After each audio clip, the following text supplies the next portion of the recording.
Bismillahirrahmanirrahim. Elhamdülillahi Rabbil alemin. Ve salatu ve selamu ala eşrefil enbiyai vel mursalin. Nebiyyina Muhammed ve ala alihi ve sahbihi ecmain ve ba'd. Al endi сөздің соңында келетін хамза туралы айтатын боламыз. Сөздің басында, сөздің ортасындағы хамзаларды айтқан болатынбыз. Енді сөздің соңында келетін хамза. Бұл хамза сөздің соңында келеді. Және хамзаның жазылуы оның алдыңғы әріпке байланысты болады. Yani hamzanın жазылуы алдыңғы әріпке байланысты. Сөздің соңында келетін хамзаның жазылу ережелері. Біріншісі, егер де хамзаның алдындағы әріп кәсір харакатымен келген болса, онда хамза я әріптің үстіне келеді. Яғни хамзаның алдындағы әріп кәсірмен келсе, мысалы шатай ун деген хамза яның үстіне жазылып тұр. Өйткені тоның алдындағы то әрпінде кәсір келіп тұр. Дәл солай сайюн, юбриу, юншиу, джиа, лам яджи. Екіншісі, егер де хамзаның алдындағы әріп дамма харакатымен келсе, онда хамза уау әрпінің үстіне келеді. Яғни сөздің соңына жазылатын хамзаның алдындағы әріптің харакаты дамма болса, онда ол уаудың үстіне жазылады. Мысалы, жуун, батуун, луун. Яғни жуун хамзаның уаудың үстіне жазылды, өткен алдындағы харакат даммамен кетіп тұр. Үшіншісі, егер де хамзаның алдындағы әріп фатха харакатымен келген болса, онда хамза әлифтің үстіне жазылады. Мысалы, мәлжаун, ябдау, яншау, лам яша, мәбдаун, бада, мин мәбдаин, мин мәлжаин. Яғни мәлжаун хамза әлифтің үстіне жазылып тұр, өйткені алдындағы әріптің харакаты фатха. Дәл солай, мысалы, мин мәбдаин сөзін алатын болсақ, хамзаның өзі кәсірмен келіп тұр, алдындағы әріп фатхамен. Төртіншісі, егер де хамзаның алдындағы әріп сукун харакатымен келген болса, онда хамза жолдың үстіне өзі бөлек келеді, бөлек жазылады. Мысалы, бәдун, барун, жүзун, куфун, бинаун, мәлун. Яғни хамза даммамен келіп тұр, бірақ алдындағы даммамен жолдың үстінде келіп тұр. Ал алдындағы әріптің харакаты сукун. Осымен сөздің соңында келетін хамза туралы айтып болдық. Келесі, насып жағдайында есімдердің соңына әлифтің кіруі. Насып жағдайында. Қай кезде насып жағдайы? Бұл наху сабағынан өтетін боламыз. Егер де есім накира, яғни белгісіз, және насып жағдайында келетін болса, онда олардың соңына әлиф белгісі кіреді. Яғни екі шартпен ол накира болу керек және мансуб болу керек. Сол кезде оған әлиф белгісі кіреді. Мысалы, бәйтан, китабан, мәсжидан, талибан, басиран, самиан. Бұл жалпы қағида. Бірақ есімдердің кейбір топтарына сөздің соңына әлиф кірмейді. Егер де сөздің тән марбутымен аяқталатын болса, тән марбуты деген бар, дөңгелек екі нүктесі бар. Мысалы, рахматан, ниъматан, захратан. Екіншісі әлиф кірмейтін орын, ол егер де сөздің соңында әлиф мақсура келген болса. Мысалы, фатан, хадан, асан, ридан. Яғни әлиф мақсура келіп тұр, одан кейін әлиф әрпін салудың ешқандай керегі жоқ. Үшіншісі орын, егер де сөздің соңында хамза келген болса. Мысалы, сөздің соңында хамза келсе, одан кейін әлифтің қою міндетті емеспіз. Махбаан, мабдаан, набаан. Төртінші орын, егер де сөздің соңында алдында хамза және хамзаның алдында әлиф болатын болса, яғни хамза және оның алдында әлиф болатын болса, одан кейін біздер хамзадан кейін әлифті жазбаймыз. Мысалы, дауаан, шифаан, самаан, бинаан, хабаан. Яғни дауаан хамзадан кейін әлифті жазбаймыз, өйткені ол өзі хамзамен және оның алдында әлиф келіп тұр. Ескерту: егер де хамзаның алдындағы әріп әлифтен басқа әріп болса, онда сөздің соңына әлиф белгісі жазылады. Яғни жоғарыда аталған қағидадан шығып кетеді. Егер де хамзаның алдындағы әріп әлифтен басқа әріп болса, яғни я болса, немесе уау болатын болса, онда хамзадан кейінгі, жолда жазылған хамзадан кейін әлиф жазуға болады. Жазамыз. Мысалы, шәйән дегенде хамза сотырда келіп тұр, жолда. Бірақ алдында я әрпі. Инабан, ау абән, бәдән секілді сөздер. Мысалы, олардың өздерінде бәдән хамзаның өзі жолда келіп тұр, бірақ алдындағы әріп ол әлиф емес. Дәл солай дүзән, шатиан. Бұл ескерту жаңағыдай жоғарыдағы мәселеден шығып кетеді. Негізінде нашр жағдай есімдері соңына әлифтің кіруі барлық сөздерге кіреді. Тек қана жаңағыдай аталған 4 топтан басқа. Соны жаттап алсақ болды. Жазылу кезінде келесі тақырып: жазылу кезінде түсіп қалатын әріптер. Араб тілінде кейбір сөздер жазылған кезде олардан кейбір әріптер белгілі бір себептермен түсіп қалады. Келесі жағдайларда әлифтің түсіп қалуы. Біріншісі, егер де басмала толық жазылған болса, онда исм сөзден әлиф түсіп қалады. Мысалы, бисмиллахир-рахманир-рахим деген сөзінде исм деген сөздің әлифі түсіп қалды. Басмала дегеніміз сол бисмиллахир-рахманир-рахим деп айту деген мағына. Яғни біздер исм деген сөз негізінде хамзатул уаслмен келеді, хамзаның өзінің таяқшасымен келетін.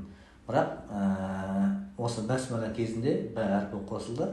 Осылған кезде толық бисмиллахи ар-рахмани ар-рахим деп толық жазылған кезде онда хамзатул уасл түсіп қалады.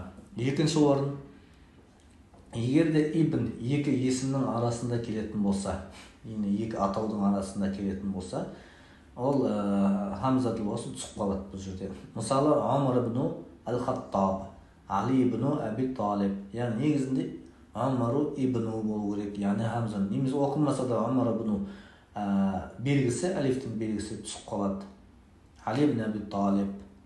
Үшінші орын: егер де хамза истифхам келіп, яғни сөздің басында хамза истифхам келіп, одан кейін хамзатул уасл фатх харакатының басқа харакат келетін болса, онда хамзатул уасл жазылмай түсіп қалады. Яғни сөздің басында хамзатул истифхам, яғни деп келеді ғой.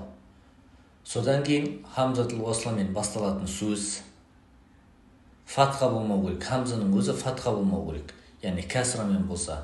Мысалы, абнука хаза, асмука алиюн. Негізінде ибнука хаза, яғни бұл сенің балаң ба?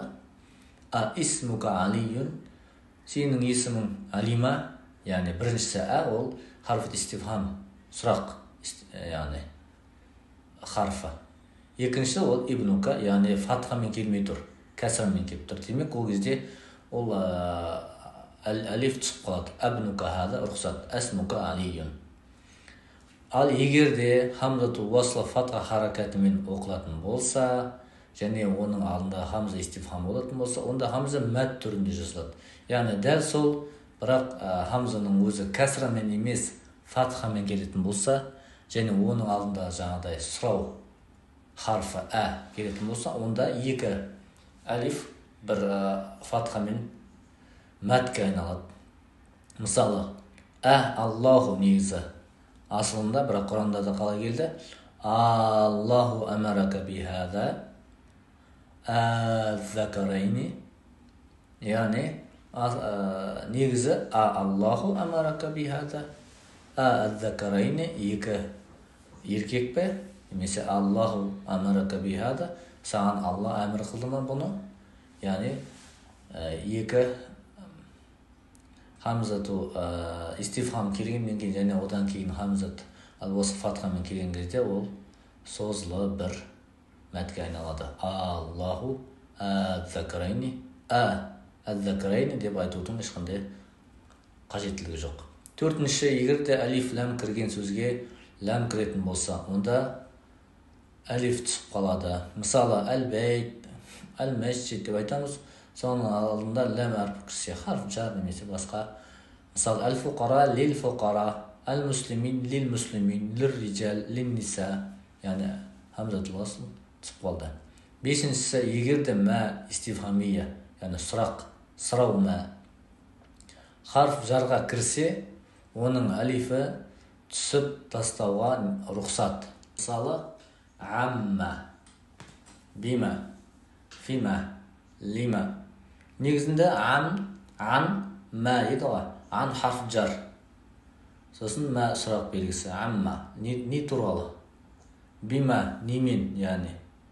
Фима, лима, харф жар кіргеннен кейін мә истифхамияның әлифін алып тастауға рұқсат.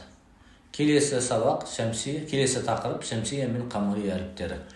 Шәмсия әріптері келген кезде әл харфының ләмі сукунмен оқылмайды. Бәлкім одан кейінгі әріп шәддамен күшейтіліп оқылады. Яғни шәмсия, қамария ол бәрімізге белгілі. Шәмсия әріптері та, са, дәл, зәл, зәй, ра, син, шин, сад, дад, та, за, нун, ләм. Мысалы, әл-тураб деп айтпаймыз. Әт-турабу, әт-сара, әт-дәуа, әт-зәхабу, әт-зәхру, әт-шукру, әл-лейлу, ән-нахару. Екіншісі, қамария әріптері келген кезде харфының ләмі ашық сукунмен оқылады. Қамария әрпі әлиф, бә, джим, ха, ха, айн, ғайн, кәф, қаф, фа, мим, ха, вау, я. Әл-әуәлу, әл-бахру, әл-ғайбу, әл-хисабу, әл-джамалу, әл-камалу, әл-вахиду, әл-ахду. Яғни, ләм сукунмен оқылады. Ескерту, келесі сөздердегі хамза асыл әріптерден. Сондықтан да ол жерлерде қамария немесе шәмсия әлифі деп айтылмайды. Өйткені хамза асыл әріп. Ал әлиф ләм асыл әріптен емес. Негізінен бұл әлиф ләм бұл қосымша жаңағыдай мағрифа үшін кіретін. Бірақ кейбір әріптерде әлиф ләм оның асыл сөзі болуы мүмкін. Жаңағы қосылатын әлиф ләмге ешқандай қатысы жоқ шәмсия қамарияға. Мысалы, әлбән деген қала бар, немесе сүт, жаңағы аяндардың көпшілетігі. Әлбәния деп айтады. Бұл жердегі ол хамзатул қатапен жазылады. Бұл хамзатул уасылдағы шәмсия қамария болатын емес. Әлуан, әл-аб, әл-фал, әл-хан, әл-қабы секілді сөздер. Келесі тақырып тыныс белгілер. Тыныс белгілер бұл сөйлемнің мағынасын толық түсінуге көмектеседі. Араб тілінде келесі тыныс белгілер қолданылады. Үтір, әл-фасыла. Үтір белгісі бұл белгілі сөйлемдердің арасына қойылады. Мысалы, Мухаммадун Расулуллах ва хатамун набиин ва имамул мурсалин. Яғни Мухаммадун Расулуллах үтір бір сөйлем. Ва хатамун набиин бір сөйлем үтір.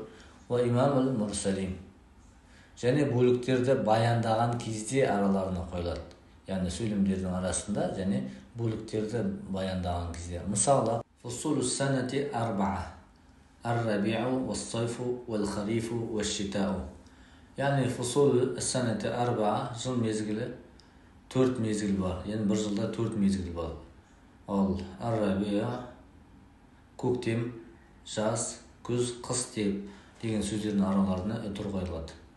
Екінші белгі ан-нұқта, нүкте белгісі. Бұл белгі сөйлем толық аяқталған кезде қойылады. Ол бәрімізге белгілі. Үшіншісі ан-нұқтатан қос нүкте.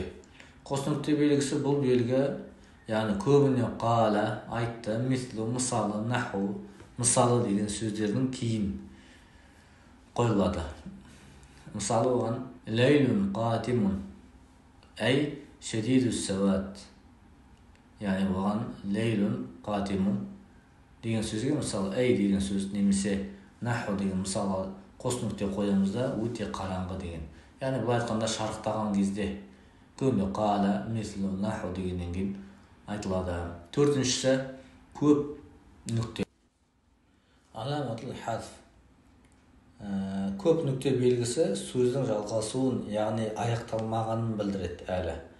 Мысалы, қала нәби саллаллаху алейхи уассалам, қалай келді түсіңіз, қос нүкте қоямыз.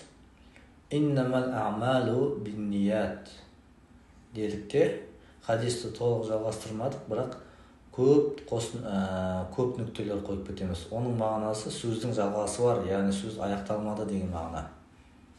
Бесіншісі аламат тансис, яғни тырнақша белгісі. Бұл белгілі бір мәтінді ажырату үшін немесе хадистің мәтініне қойылады. Мысалы, жоғарыда кетірілген. Қала нәби саллаллаху алейхи вассалам, иннамал аъмалу бинният. Иннамал аъмалу бинният тырнақшаға алынды. Алтыншы белгі аламатул истифхам, сұрақ белгісі. Сұраулы сөйлемнен кейін қойылады. Мысалы, кайфа анта я ахи, яғни сұраулы сөйлем.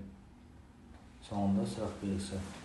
Сегізінші аламату ат-таассур, леп белгісі. Бұл белгі таң қалған немесе бұйырған кезде қойылады. Мысалы, ма а'ламу хадал каун, яғни таң қалды. Сегізінші белгі ол ал-қаусу ал-музахар, гүлді жақша. Бұл белгі Құран аяттарының екі шетіне қойылады. Мысалы, а'уду биллахи минаш шайтанир раджим. Қалаллаху та'ала инна Ибрахима кана умматан қанитан лиллахи ханифан ва лам якун минал мушрикин деген аяттың екі жағына гүлді жақша қойылды. Осымен емлә дәрісі аяқталды. Оқып, қайталап, түйіндеп аламыз.